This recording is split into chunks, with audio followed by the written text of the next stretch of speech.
Dans l'évangile qu'on vient d'entendre, on nous parle des pharisiens et des scribes. C'était des groupes de personnes qui existaient à l'époque de Jésus. Et on veut nous montrer que les pharisiens et les scribes, c'était des gens qui accordaient beaucoup d'importance à des tout petits détails. Et avec le temps, ce qu'ils avaient fait, ces pharisiens-là, parce que c'est eux autres qui venaient, ils avaient inventé toute une nouvelle série de lois qui rendaient la vie des gens difficile. Et c'est pour ça qu'à l'époque de Jésus, quand Jésus entendait ces pharisiens-là, un jour, Jésus a décidé de dire, à travers toutes ces lois-là, je vais vous indiquer 2 priorités. Il y en avait, vous savez combien de lois il y avait à cette époque-là? 613. C'est un bon résumé. Jésus dit, je vais vous limiter ça à 2. Et c'est quoi les 2 lois que Jésus a dit? Il a dit, tu aimeras le Seigneur ton Dieu de tout ton cœur, de tout ton esprit, de toute ton âme. Puis la deuxième loi, la deuxième priorité pour Jésus, c'est tu aimeras ton prochain comme toi-même. Et quand on regarde toute la vie de Jésus, il s'en est toujours tenu à ces 2 priorités-là. Je vous parle de priorité parce que je sais que le groupe des jeunes, avec leurs parents au sous-sol, ont parlé de ça, se sont préparés dans cette catéchèse qu'ils ont vécue. Et j'ai pensé vous résumer une parabole, je pense que vous l'avez vu sur vidéo, pour dire à tous ceux qui sont ici, quel est le message qu'on peut dégager pour ça, pour nous? Parce que je crois que la parole de Dieu nous parle pour aujourd'hui. Alors, je vous conte une parabole moderne qu'un professeur, à un moment donné, a contée à ses élèves. Alors, je la résume de la façon suivante.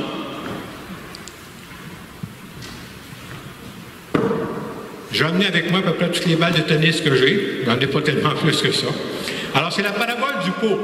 Le professeur a conté ceci à ses élèves. Il avait commencé à prendre un pot, puis il remplissait avec ses balles de tennis, que j'appelle des gros cailloux. Puis à un moment donné, je pourrais en rajouter une autre balle de tennis, mais mon couvercle, il ne ferme plus. Alors le professeur, il a demandé à ses élèves, il dit à un moment donné, est-ce que mon pot, il est plein? Il dit, ben oui. Il n'en rentre plus de balles, c'est plein. Et à ce moment-là, le professeur est arrivé, il a sorti plutôt des petites balles blanches comme ça ici. Vous me disiez que c'était plein, mais je suis capable d'en rentrer d'autres, moi, là. Alors, il a rempli le pot avec des petites balles blanches aussi. Et quand il a fini, il a dit, est-ce que vous pensez que c'est plein? Vous avez le droit de répondre. Non, c'est pas plein. Pourquoi? Parce qu'après ça, qu'est-ce qu'on pourrait faire? Je pourrais arriver avec du sable, puis je pourrais vous remplir ça. Après le sable, est-ce que ça serait plein? Je pourrais arriver avec de l'eau, puis je pourrais remplir ça. Alors, c'est la parabole moderne que le professeur a conté à ses élèves. Mais ce qui est important, c'est qu'une fois qu'il a fini ça, vous savez, il a posé la question à ses élèves, c'est quoi la morale de l'histoire qu'on pourrait retenir de ce pot-là qu'on remplirait, là, avec tout ça? Un des élèves qui a levé la main dit, je vais vous dire, c'est quoi la morale? Il dit, quand on pense que nos journées sont pleines, on peut en mettre encore plus. Quand on pense que nos agendas sont pleins, on peut en mettre encore plus. Le professeur dit, c'est pas ça, pas en tout. C'est pas ça la morale de cette histoire. Vous savez quelle est la morale de cette histoire? C'est de dire que si je ne mets pas mes gros morceaux en premier, vous ne serez jamais capable de rentrer en prêt. Hein? Si je commence par mettre du sable, je ne suis jamais capable de rentrer mes balles de tennis par-dessus. Hein? Et la morale de cette histoire, c'est ça, il faut commencer par nos gros morceaux. Et la question que l'Évangile veut nous poser en fin de semaine, c'est quoi vos gros morceaux? C'est quoi vos priorités dans votre vie? Et je pense que c'est une question, une très bonne question qu'il faut se poser de temps en temps. Sinon, on peut remplir nos journées, on peut remplir nos semaines, on se rend compte que finalement, on est passé à côté des plus gros morceaux. Les plus gros morceaux, bien, j'espère qu'il doit y avoir les personnes qui nous entourent, les membres de nos familles, nos amis, les gens qu'on aime, la présence de Dieu, si pour nous c'est important, ça fait partie de nos gros morceaux. Ce qu'on veut nous dire en fin de semaine, c'est très important, la vie, là, d'identifier c'est quoi mes priorités. Vous comprendrez que mes priorités en moi ne sont pas nécessairement les mêmes qu'une autre personne, hein? Mais c'est à moi de choisir. Il n'y a pas personne qui peut choisir mes priorités à ma place. Et parfois, on reste surpris des priorités de certaines personnes. Je vous donne un exemple. Une histoire que j'ai trouvée dans une revue qu'on me contait. C'est un monsieur qui se rend à une clinique de santé. Il s'en va parce qu'il avait affaire à se faire enlever des points de suture sur un pouce.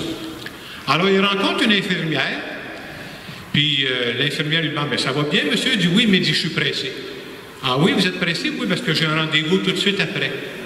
Alors l'infirmière lui enlève les points de suture, il dit, vous avez un autre médecin à rencontrer, je suppose? Il dit, non, non, non.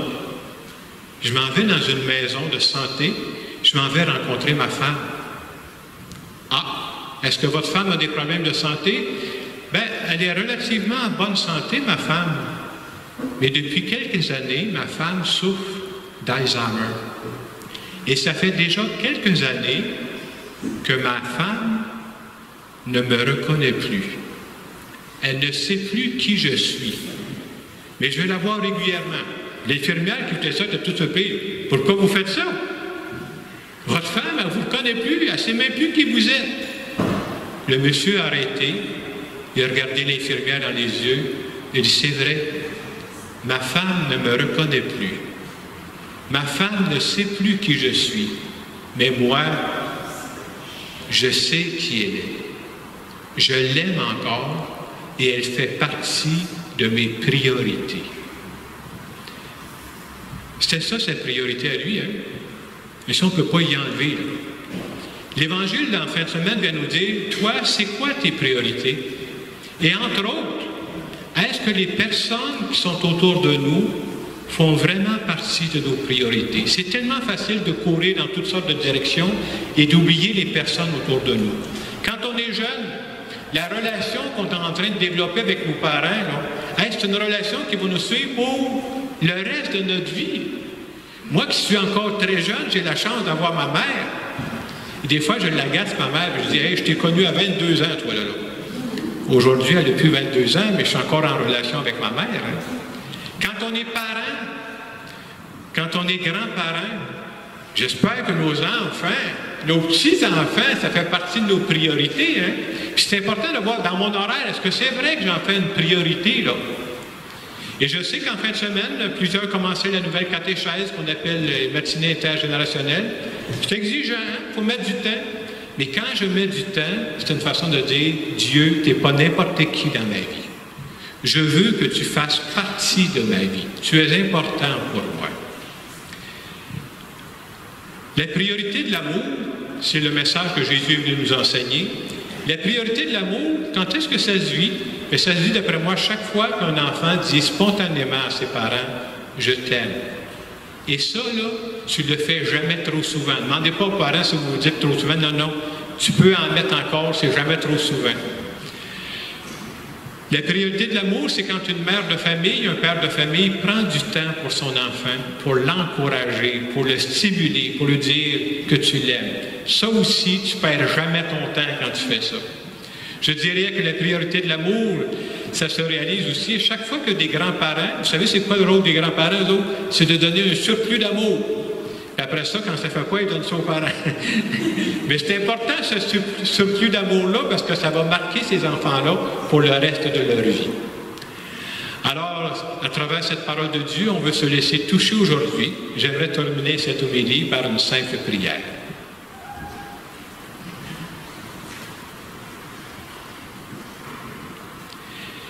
Seigneur Jésus, je voudrais te demander aujourd'hui de m'aider à bien identifier les priorités de ma vie et à y tenir. Entre autres, je voudrais te remercier pour le beau cadeau que tu m'as fait. Et le plus beau cadeau que tu m'as fait, ce sont les personnes qui m'entourent. Viens m'aider, Seigneur, à faire passer les personnes en premier dans ma vie. Et je veux que toi aussi, Seigneur, tu fasses partie des priorités de ma vie. Merci d'être là. Merci de m'accompagner. Amen.